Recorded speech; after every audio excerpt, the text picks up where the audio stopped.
There's a number of reasons for the shape of the school. It responds to a certain amount of conditions. One, bioclimatic. We studied the environment and we found that most of the prevailing winds come from the north and northwest. It suggested too that opening up to the southeast provide a more opportunity for sunlight. In plan, it's largely a C shape that does open up to the southeast, and that happened to be a pretty dramatic view of the city. There was historic precedent that we got very inspired by when we saw the structures of Fujian.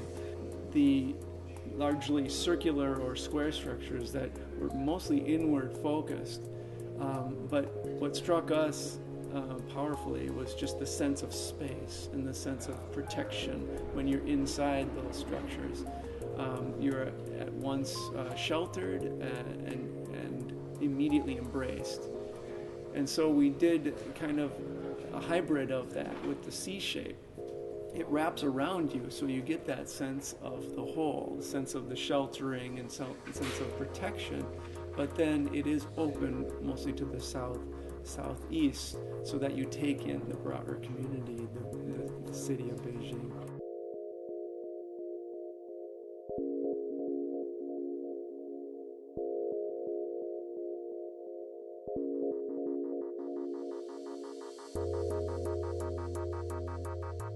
Here we are in Beijing, which is a highly urbanized environment with really not a lot of opportunity to interact with the natural world.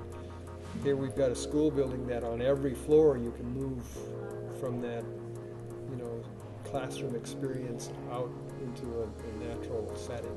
And actually kind of blur the edges at times when the weather is appropriate, so that one doesn't feel contained or imprisoned. So what the school does is it offers at every floor level an outdoor terrace. And that outdoor terrace being on the inside curve of the shape of the school, whenever you're out on that terrace, you're actually feeling the whole school itself.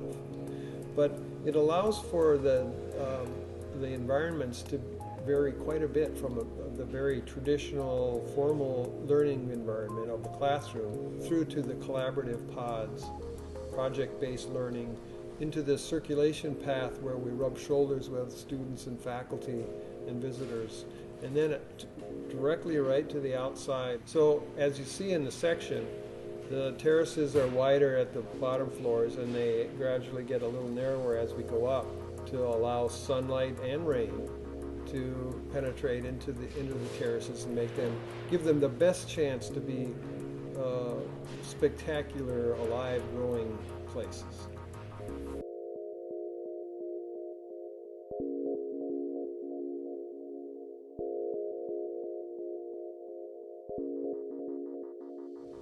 Students learn not only from teachers but from older students. And when they can rub shoulders under a controlled environment with the older students, that learning is enhanced. It's also better for the older students, in fact, to be able to educate the younger students, and as we all know, you learn better when you have to teach a subject.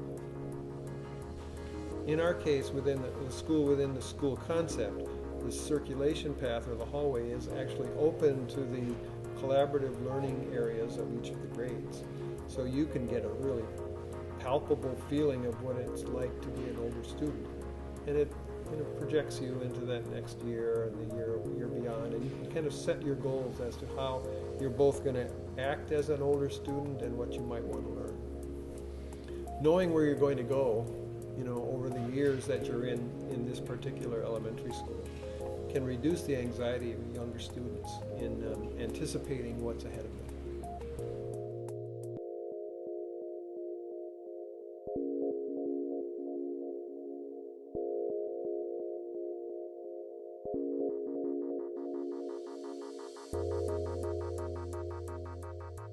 So in a traditional school, a child who is perhaps more active, what we would call a kinesthetic learner,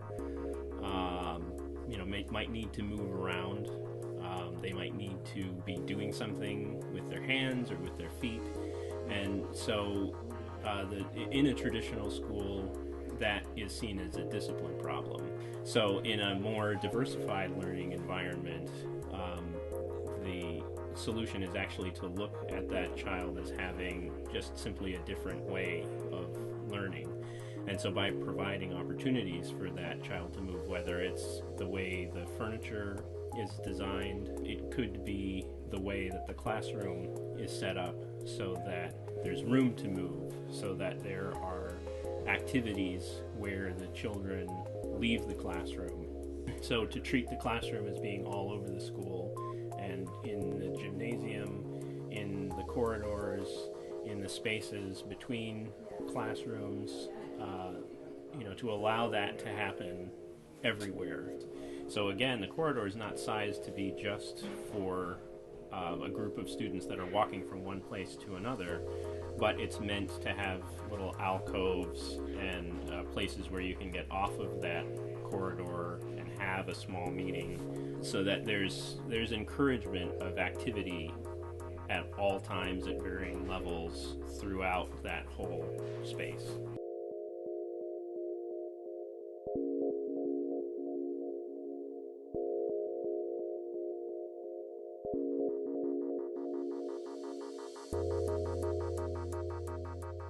Yeah, well, our graphic designer, Aaron, came up with a really simple and clear way of organizing the paintings according to the spectrum. Well, I narrowed them down basically based on the color schemes to try to find color schemes that would look nice together.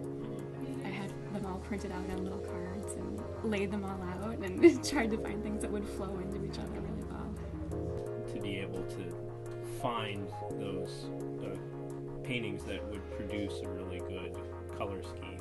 Well, I started by gathering a big group of paintings that encompassed a lot of different time periods and countries, and tried to get both male and female artists and a lot of different styles. And we didn't stop with just the classrooms, so each of the faculty administration offices also plays a part in that scheme. And then we found a lot of other ways to work that color in. So there's a large tiled mural that's in the central stair that connects all the floors in front of the auditorium space.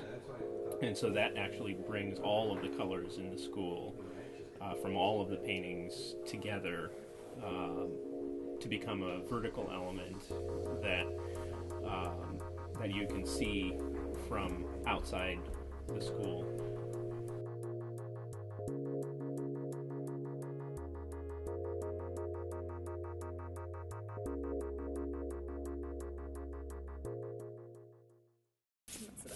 And then you can push it out of the way.